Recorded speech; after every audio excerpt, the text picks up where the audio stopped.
selaku host pada acara pagi hari ini. Nah, pada pagi hari ini kami akan bercerita mengenai sejarah, fungsi dan kedudukan bahasa Indonesia. Nah, tentunya saya di sini tidak sendiri, saya ditemani oleh dua rekan saya, yaitu perkenalkan, nama saya Giska Ramadhin Haruna dengan NPM 094124111036. Perkenalkan, nama saya Nisa Ramadhani dengan NPM 094124111038. Oke, terima kasih untuk Kak Nisa sama Kak Giska. Nah, langsung saja nih kita bahas mengenai podcast pada hari ini. Nah, untuk yang pertama saya ingin bertanya pada Kak Nisa dulu deh. Bagaimana sih bisa diceritakan nggak bagaimana awal mula bahasa Indonesia itu ditetapkan sebagai bahasa nasional? Oke, baik. Bahasa Indonesia pertama kali ditetapkan sebagai bahasa nasional pada tanggal 28 Oktober 1928.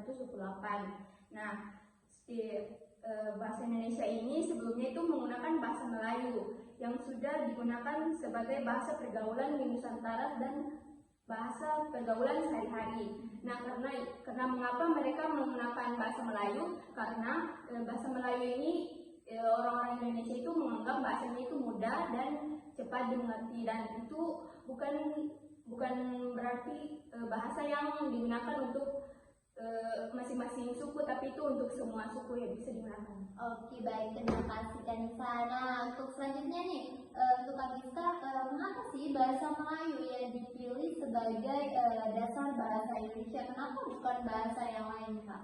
Karena bahasa Melayu dipilih sebagai dasar bahasa Indonesia karena sudah lama digunakan di Nusantara, terutama dalam perdagangan dan komunikasi antar suku. Selain itu, bahasa ini memiliki tata bahasa yang sederhana dan sudah dipelajari oleh masyarakat.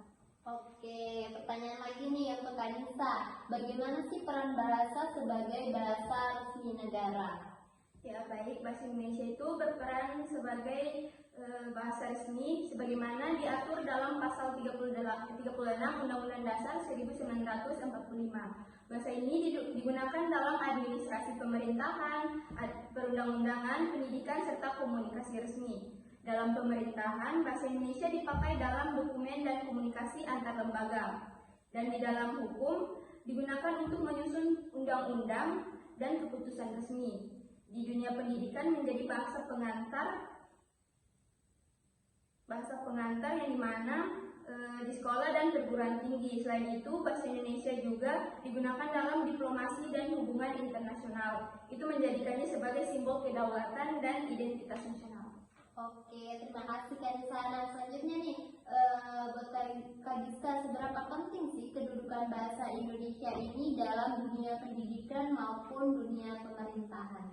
Dalam bahasa Indonesia itu memiliki penting kedudukan dan pemerintah dalam pendidikan, digunakan sebagai bahasa pengantar untuk memastikan akses ilmu yang merata.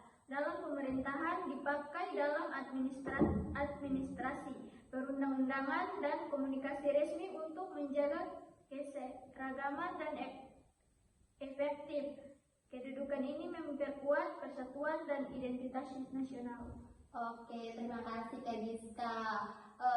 Untuk pertanyaan terakhir nih buat Kak Nisa. Nah, bagaimana sih bahasa Indonesia ini digunakan sebagai alat komunikasi? Baik, saya akan menjawab pertanyaan dari Kak Nurul, di mana bahasa Indonesia ini mempersatukan bangsa dengan menjadi bahasa komunikasi yang menghubungkan berbagai suku dan budaya.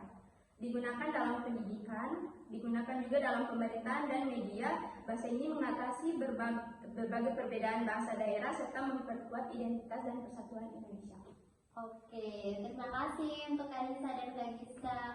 Sama-sama. Oke, baik, itu tadi jawaban dari Kak Nisa dan Kak Giska. Nah, di sini saya dapat menyimpulkan bahwa bahasa Indonesia itu awalnya berasal dari bahasa Melayu, yang dimana bahasa Melayu ini itu berbeda dari bahasa-bahasa yang lain, dan bahasa Melayu ini mudah dipahami karena dia tuh tidak bersuku atau berbudaya, sehingga bahasa Melayu ini dipilih untuk kemudian dikembangkan menjadi bahasa Indonesia.